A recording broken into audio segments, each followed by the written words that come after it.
Shalom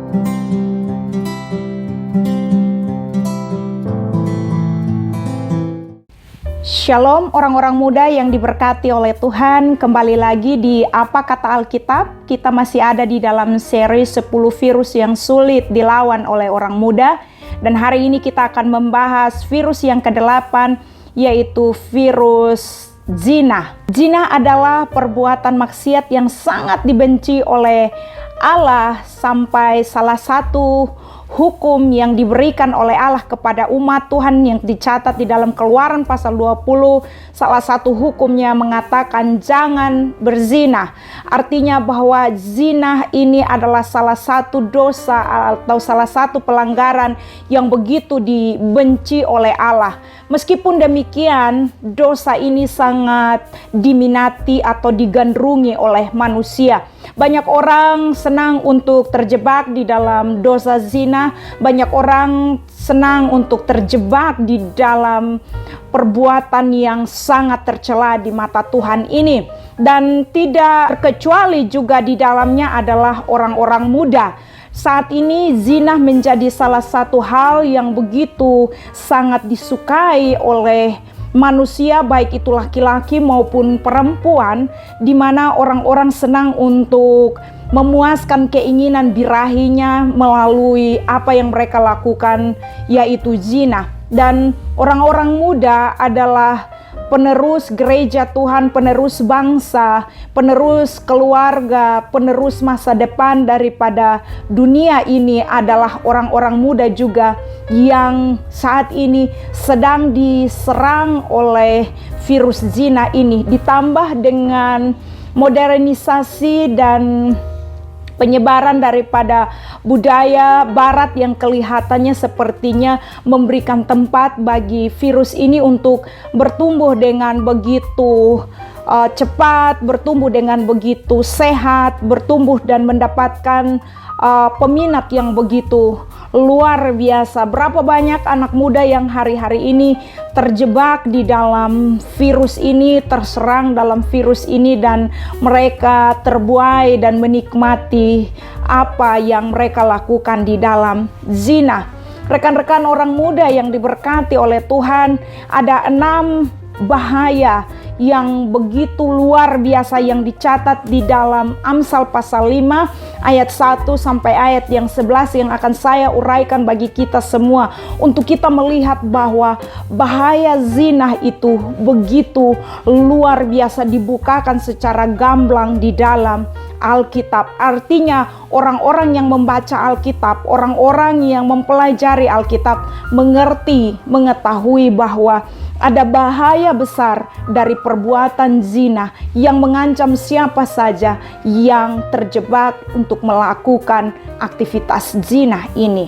Bahaya yang pertama dicatat di dalam Amsal pasalnya yang ke-5 ayat 3 dan 4. Di sana dikatakan, karena bibir perempuan jalang menitikkan tetesan madu, dan langit-langit mulutnya lebih licin daripada minyak, tetapi kemudian ia pahit seperti empedu dan tajam seperti pedang bermata dua.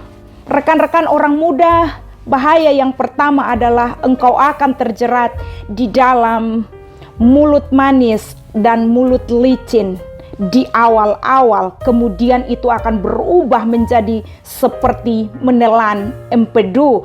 Dan bahkan di ayat 4b dikatakan perkataan perempuan jalang itu tajam seperti pedang bermata dua, menembus ke depan dan menembus dirinya sendiri. Rekan-rekan orang muda yang diberkati Tuhan, zina baik itu yang dilakukan oleh orang muda ataupun orang-orang yang sudah berkeluarga namun meninggalkan keluarganya, meninggalkan aktivitas seks yang sudah diberkati oleh Tuhan, yang sudah disahkan oleh Allah, dan berpaling untuk mencari kepuasan seks di luar daripada nikah. Yang terjadi pertama adalah orang yang melakukan hal tersebut, dia akan terjebak pada hal di mana setiap pembicaraan, komunikasi verbal yang terjadi antara laki-laki dan perempuan sebagai orang-orang yang melakukan zina adalah perkataan-perkataan penuh kebohongan, perkataan-perkataan rayuan gombal semata yang awalnya begitu manis, begitu licin, namun kemudian itu akan berubah menjadi pahit seperti empedu, dan itu kemudian harus ditelan oleh orang yang melakukan zina. Artinya apa, rekan-rekan orang muda yang diberkati oleh Tuhan? Ketika engkau terjebak di dalam zina, engkau akan menjadi orang-orang yang penuh dengan kebohongan demi kebohongan. Engkau terjerat pada mulut manis perempuan yang menyodorkan seks kepadamu. Engkau terjebak oleh rayuan manis daripada laki-laki yang mencoba untuk menawarkan seks yang nikmatnya sesaat, tetapi kemudian hidupmu akan dipenuhi oleh berbagai macam kebohongan demi kebohongan. Berapa banyak rekan-rekan orang muda engkau melihat orang-orang yang terikat di dalam seks, hidupnya penuh dengan kebohongan demi kebohongan. Ketika istri sahnya atau suami sahnya bertanya, lagi di mana? Dia jawabnya pasti akan aneh-aneh, tidak menjawab direct atau benar seperti keadaan sebagaimana adanya. Ketika engkau adalah orang muda dan engkau terjebak dalam virus ini, terjebak dalam zina, maka ketika pacarmu, orang tuamu bertanya sedang di mana, jawabanmu pasti adalah kebohongan demi kebohongan, karena engkau sedang mencoba menutupi kebusukan daripada apa yang engkau lakukan. Karena itu rekan-rekan orang muda, berhati-hati dengan virus zina ini. Engkau bukan saja terjebak di dalam dosa yang luar biasa, tetapi kehidupanmu digiring dari satu kebohongan pada kebohongan yang lain. Engkau akan hidup dalam berbohong setiap hari. Tidak ada kebenaran di dalam bibirmu, tidak ada kebenaran dalam mulutmu. Ketika orang tuamu, keluargamu bertanya di mana gajimu, di mana penghasilanmu yang begitu banyak, engkau akan mencoba untuk berbohong sana dan sini. Padahal uangmu engkau pakai untuk membayar perempuan, atau uangmu itu engkau pakai untuk memuaskan apa yang menjadi orang-orang yang menyodorkan seks itu kepada engkau, dan engkau terjerat di dalam virus zina. Hati-hati rekan-rekan orang muda, virus ini sangat sulit untuk dilawan oleh orang muda. Kenapa? Karena virus ini sasarannya begitu luar biasa. Dia memberikan kenikmatan dan kepuasan di dalam seks. Karena itu banyak orang muda terjerat di dalamnya. Bahaya yang kedua kita lihat di ayat 5 daripada Amsal pasal 5 ini adalah kakinya turun menuju maut, langkahnya menuju dunia orang mati. Bahaya yang kedua adalah engkau terjerat pada jalan menuju kematian. Allah begitu membenci dosa ini sehingga dia memakai berbagai macam penyakit yang muncul, yang pada akhirnya akan menggiring engkau pada jalan menuju kematian. Rekan-rekan orang muda, berhati-hati terhadap virus zina, karena virus ini akan membawa engkau menjadi umur pendek. Virus ini akan membawa engkau berjumpa dengan dunia kematian sebelum waktu yang seharusnya. Virus ini akan membuat engkau ada di dalam jurang maut. Karena itu engkau harus hati-hati ketika tawaran, ketika virus ini sepertinya engkau sudah merasakan bahwa wah, ini ada di depan saya, ini kemungkinan akan menyerang saya, ini kemungkinan akan membuat saya lumpuh, maka engkau yang harus melarikan diri. Di Alkitab di sana dicatat bahwa ketika Yusuf digoda oleh istri Potifar, Yusuf tidak tinggal di situ dan menikmati zina dengan istri Potifar, tetapi Yusuf dia melarikan diri karena Yusuf tahu salah satu yang akan terjadi adalah seperti yang dicatat di pasal 5 dari ayat 5 kitab Amsal ini, bahwa langkah orang-orang yang melakukan zina itu adalah langkah menuju kematian.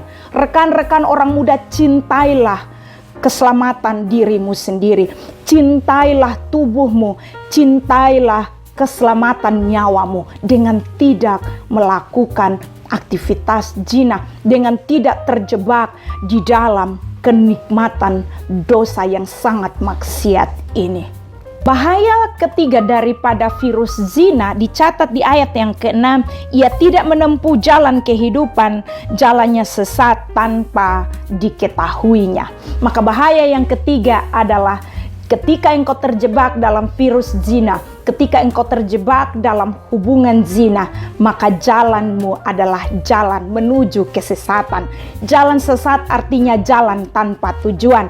Jalan sesat artinya jalan tanpa masa depan. Sudah bisa dipastikan engkau tidak memiliki masa depan. Belajarlah daripada orang-orang yang sudah menikah tetapi kemudian terjebak di dalam hubungan zina, yang kemudian awalnya kelihatan bahwa hidupnya akan memiliki masa depan yang baik, tetapi pada akhirnya dia tidak bisa mencapai masa depan itu. Kenapa? Karena ia terbiuskan atau ingin punya hasrat yang kuat untuk memuaskan nafsunya, tapi kemudian membuat penukaran yang sangat mahal, yaitu masa depannya tidak ada. Rekan-rekan orang muda yang diberkati oleh Tuhan, engkau akan kehilangan masa depan ketika engkau terjerat dalam virus zina. Engkau akan kehilangan masa depanmu. Tidak ada masa depan, yang ada adalah jalan kesesatan. Engkau akan tersesat dari satu jalan kepada jalan yang lain. Engkau tidak akan menemukan tujuan daripada hidupmu. Yang ada di dalam pikiranmu, dalam dirimu adalah bagaimana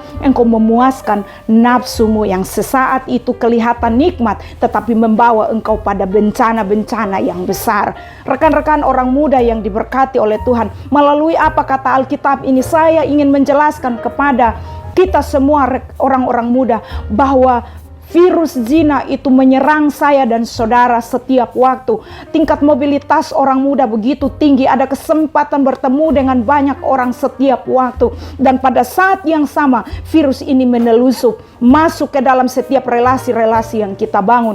Dan kalau kita tidak waspada, kalau kita tidak tertanam di dalam firman, kalau kita tidak hidup dalam pimpinan Roh Kudus, maka kita akan terjebak di dalam dosa berzina dengan orang-orang yang kita temui. Berapa banyak orang muda yang pada akhirnya berselingkuh, melakukan aktivitas seks dengan rekan kantornya, rekan kuliahnya, rekan studinya, rekan gerejanya. Karena apa? Karena tidak tertanam di dalam kebenaran, tidak ada di dalam pimpinan Roh Kudus, dan hidup hanya untuk memikirkan nafsunya yang sesaat itu kelihatan begitu puas, tetapi kemudian membawa dia pada kesesatan demi kesesatan. Bertobatlah rekan-rekan orang muda ketika engkau mau mencoba-coba melakukan hal ini.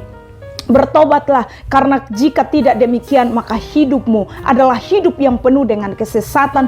Jalanmu adalah jalan menuju kesesatan. Engkau mungkin smart secara intelektual, tetapi engkau tidak akan mampu menemukan tujuan hidupmu. Kenapa? Karena yang ada di dalam dirimu adalah bagaimana engkau memuaskan keinginan dagingmu, yaitu seks yang hanya sementara itu. Kepuasan yang engkau dapatkan, tetapi kemudian engkau ada di dalam kutuk dosa demi kutuk dosa. Bahaya yang keempat yang ditulis di dalam ayat 9 adalah supaya engkau jangan menyerahkan keremajaanmu kepada orang lain dan tahun-tahun umurmu kepada orang kejam. Rekan-rekan orang muda, orang yang melakukan zina adalah orang yang kejam. Kenapa Alkitab memberikan label ini kepada orang-orang tersebut, baik itu perempuan jalang ataupun laki-laki hidung belang? Dua-duanya adalah orang-orang kejam. Mereka kejam, mereka bengis, mereka adalah pembunuh masa depanmu, mereka adalah pembunuh hidupmu, mereka adalah orang-orang yang merebut banyak hal yang nanti akan saya jelaskan di poin-poin selanjutnya dari hidupmu.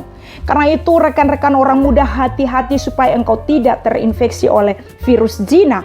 Karena virus ini begitu luar biasa bahayanya. Engkau akan terjebak dengan orang yang jahat, orang yang kejam, bukan jahat tetapi kejam. Saudara bisa bayangkan, ini akan lebih daripada penjajah, atau mungkin setara dengan penjajah karena kejam.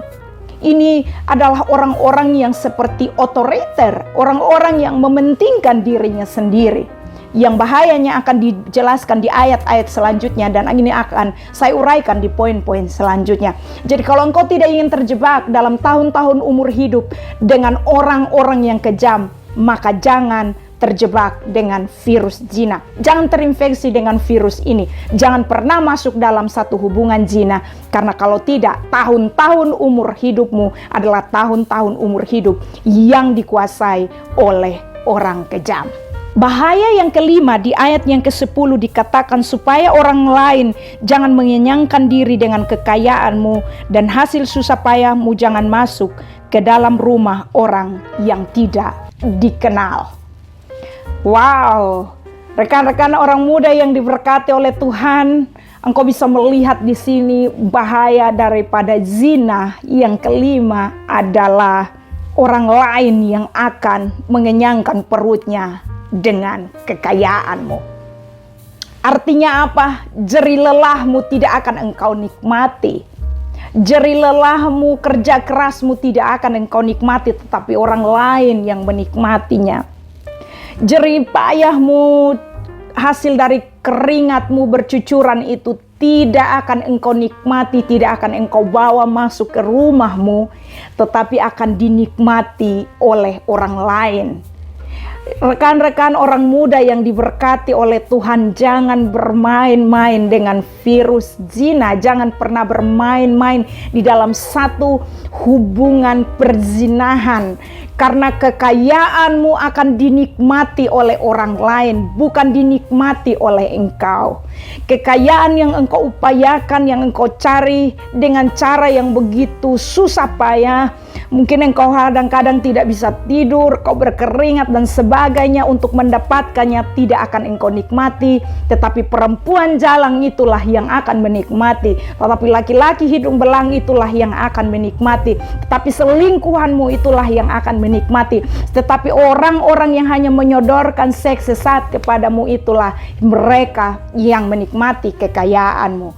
Saya tidak bisa membayangkan tentang hal ini, bagaimana saya yang bekerja keras tetapi orang lain yang menikmati hasil dari kerja keras. Kalau engkau tidak ingin mengalami hal tersebut, jangan pernah bermain-main dengan virus zina, karena virus ini menyerang engkau dan bahayanya adalah kekayaanmu dinikmati oleh orang lain. Hati-hati rekan-rekan orang muda, kalau engkau ada yang sedang hari-hari ini coba mulai untuk masuk dalam hubungan seperti ini, saya ingin katakan engkau harus bertobat.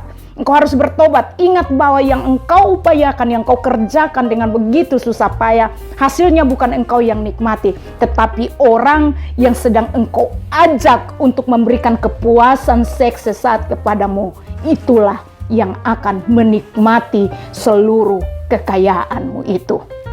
Bahaya yang keenam yang dicatat di dalam ayat 11 adalah, dan pada akhirnya engkau akan mengeluh kalau daging dan tubuhmu habis binasa. Yang keenam adalah engkau akan hidup di dalam pengeluhan demi pengeluhan. Setiap hari engkau akan mengeluh. Kenapa engkau mengeluh? Karena engkau tidak puas. Kenapa engkau mengeluh? Karena engkau kekurangan. Kenapa engkau mengeluh? Karena hartamu habis. Kenapa engkau mengeluh? Karena engkau sakit. Kenapa engkau mengeluh? Karena semua yang ada padamu sudah dipelorotin habis. Rekan-rekan orang muda yang diberkati oleh Tuhan, kenapa engkau mengeluh? Karena engkau stres bagaimana bisa menyembunyikan hubungan tersebut. Kenapa engkau mengeluh? Karena engkau coba untuk mencari-cari cara bagaimana membungkus aib tersebut untuk tidak dicium oleh orang lain. Engkau akan hidup dalam ketidaktenangan. Engkau akan hidup dalam pengeluhan demi pengeluhan. Masa depan tidak ada buat engkau. Karena itu jangan layani keinginan seksmu. Kalau Tuhan belum memberkati engkau dengan hubungan seks di dalam pernikahan, jangan coba-coba menyodorkan dirimu kepada keinginan daging ini. Karena kalau tidak, engkau akan tidak tenang dalam hidupmu. Alkitab bilang kalau engkau tidak tinggal tenang, maka tidak ada kekuatan dalam dirimu. Kalau engkau tidak tinggal tenang, engkau tidak bisa berdoa. Maka betapa luar biasanya engkau tidak punya kekuatan dalam hidupmu. Ayat bagian B bilang bahwa kalau daging dan tubuhmu habis binasa. Engkau akan digerogoti oleh penyakit-penyakit. Engkau akan ada di dalam masalah kesehatan demi masalah kesehatan. Itu sebenarnya adalah warning dari Allah kepada semua orang, bahwa kalau engkau melakukan hal ini, melakukan zina, maka ini adalah salah satu hukuman yang engkau akan terima. Rekan-rekan orang muda, ada 6 bahaya besar yang akan mengancam engkau bila engkau coba untuk menyodorkan dirimu masuk ke dalam perzinahan. Ada 6 bahaya yang luar biasa, sulit untuk engkau handle, sulit untuk engkau hindari. Engkau pasti akan masuk ke dalam ke-6-6-nya. Jadi jangan coba bermain-main dengan dosa zina. Dosa zina adalah hal yang dibenci oleh Allah dan mendapatkan perhatian daripada Allah. Kenapa Allah sangat membenci hal itu? Allah memberikan keintiman bagi laki-laki dan perempuan di dalam pernikahan. Allah memberikan keintiman yang kudus kepada laki-laki dan perempuan itu hanya di dalam pernikahan yang disahkan oleh Allah. Jadi semua keintiman yang dibangun dan terjadi di luar daripada penyesahan dari Allah sendiri atau tidak disahkan oleh Allah, maka itu adalah hal yang keji, hal yang bejat, hal yang tidak disukai oleh Allah. Karena itu rekan-rekan orang muda, bertobatlah, mawas dirilah, jaga dirimu untuk tidak terjebak dalam virus ini, karena virus ini sangat luar biasa. Dia menggoda semua orang karena dia menawarkan kenikmatan seks yang diingini oleh banyak orang. Dan banyak anak muda terjerat masuk di dalamnya. Doa saya lewat apa kata Alkitab ini, kita semua belajar untuk menjaga diri kita. Kalau engkau sudah terjebak di dalamnya, minta tuntunan Roh Kudus, minta tuntunan Tuhan untuk engkau lepas, engkau keluar daripada hubungan tersebut. Kalau engkau sedang merasa bahwa ini sudah ada di depan saya dan sedikit lagi kaki saya menuju sana, engkau harus meminta Tuhan untuk memberikan kekuatan supaya engkau melakukan seperti apa yang dilakukan oleh Yusuf, berlari meninggalkan tempat itu. Jangan biarkan dirimu ada di tempat tersebut kalau engkau merasa bahwa disitulah biangnya, disitulah lubangnya, sedikit lagi engkau jatuh ke dalamnya. Rekan-rekan orang muda yang diberkati oleh Tuhan, demikian apa kata Alkitab kepada kita semua orang muda. Doa saya adalah engkau bijaksana dan engkau makin hidup di dalam pertolongan Roh Kudus, sehingga Roh Kudus menuntun engkau untuk bagaimana bersikap dengan lawan jenis, bersikap dalam relasi. Engkau menjaga kekudusanmu dari hari ke hari, hidup di dalam kebenaran firman Tuhan. Engkau takut akan Tuhan sungguh-sungguh. Demikian apa kata Alkitab. Tuhan Yesus memberkati orang-orang muda sekalian. Shalom.